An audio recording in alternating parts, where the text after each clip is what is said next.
Hi, welcome to this video today, which is on the 8th of October. It is Tuesday. Just going to be looking at a trade setup today, which is USD MXN. Now, yesterday I did do a weekly forecast and I covered a lot of pairs, but I actually forgot to cover this one, which is one I've really got my eye on at the moment. Now, in terms of this trade setup, we're basically really bullish of it due to our favourite smart money indicator in Forex, the COT, net traders positions. It looks a really good trade setup to us. It is a volatile pair, but that's exactly what we want as Forex traders. I think if the USD can push up from where we are now, then I think we could have a really good run to the upside. Now, what we are going to do is we're going to go and take a look at the trade setup, but please do keep in mind, it is my view. As of right now, of course, it can change in line with the market conditions and action. If you want all our trading techniques and our daily technical sentiment analysis of 14 Forex pairs, you can click on the link beneath this video and you'll get live access to our member center. Right, let's go and take a look at the chart. Right, just on the chart of USD MXN daily, this is a very simple trade setup from the way we see it. And in terms of, just go through it, but first of all, before I do, I'm not going to do the weekly chart in terms of this video, but I've got a weekly target of 2050, which is obviously up the top of the computer screen here. Now, in terms of COT net traders positions, for those of you who are unfamiliar with it, it's our favorite smart money tool because it gives you the actual positions of big money in the markets. And we're interested in two groups: non-commercial speculators and commercial hedgers. Commercials are the smart money. Now, on the latest COT net traders report, speculators, and just express it as a simple ratio, they're 3.5 to 1 in terms of shorts over longs. They're pretty bearish. Commercial smart money 3.6 to 1 in terms of longs over shorts, so pretty bullish.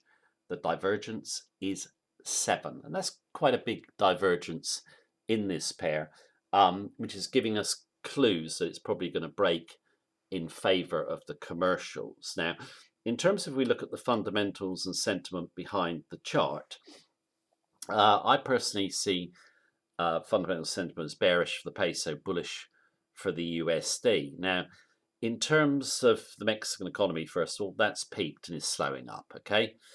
The Banxico Bank, central bank, they cut rates a little while ago. They'll cut them again. You know, speculators generally are short the USD in this pair, just simply to pick up the interest rate carry.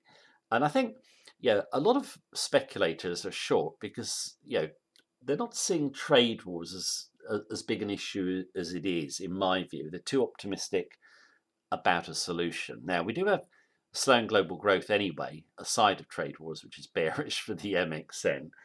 Trade wars escalation, out and out bearish for the MXN. And you've got China, I put China v the USD, I meant China v the US. They're a long way from a solution. And yeah, I just took this really as news that I think is significant. Yeah, the Trump administration have placed 8 of China's technology giants on a blacklist over alleged human rights abuse against Muslim minorities, which China, of course, denies, and asked today whether China would retaliate over the blacklist. Their foreign ministry spokesman, Geng Shuang, told reporters, stay tuned. So I take that as a kind of indication they will retaliate. Now, in terms of there being a quick solution to trade wars, I just don't see it. It's not just about trade, is it? It's about, well, you've seen it here, it's about the alleged human rights abuses. It's also about intellectual property theft. It's really a battle between two superpowers. It's not just about trade. So I think people are optimistic about trade wars being solved soon. No, they're just not going to be solved. It's going to get worse before it gets better. Stock markets look a little bit on the soft side today.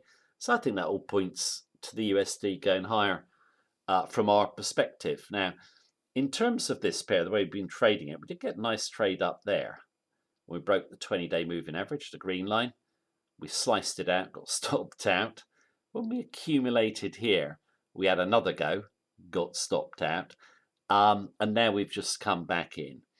The reason we've come back in is, yeah, we go up there, then we retrace those two big reds, but we go through the 20-day moving average, steady on it, tail there, pokes to try and take that body out, can't, and now we're blue on the day and not too far from the highs, and we've come in at just above the 1960 levels. So there's no profit in this one yet, but I'm hoping there's going to be. So if I just draw a quick trajectory in, get the general gist. 3 bodies higher lows. Okay, you could wait for a little bit more confirmation. You could come through these candles here. Okay, I will stress, like I'm already in, I'm really bullish of this one. I think it's a really good risk to reward, and I'll probably add if I get a nice blue through that level. Stop behind this big blue here and these bodies. Sorry, my mouse won't work. There we go. There's the risk, and you've got near enough a 5-to-1 in terms of getting up to target, which is, if I could do it roughly, it's up here, isn't it? That's about 4 and a bit to 1, isn't it? Can't quite work it out, but it's a decent risk to reward. But also, if we do fly up with a nice big blue, that'll probably bring my stop behind this big red. So obviously the risk will become less. So yeah, I like this trade setup, and yeah, I missed it out in yesterday's forecast. Just a small trade. It is a fast-moving, volatile pair. But the way the COT net traders positions look, and also the way we view the fundamentals and sentiment, USD looks like a good risk to reward long. We shall see. But that is the video for today. Thank you very much for watching me as usual. Take care. Have a good day.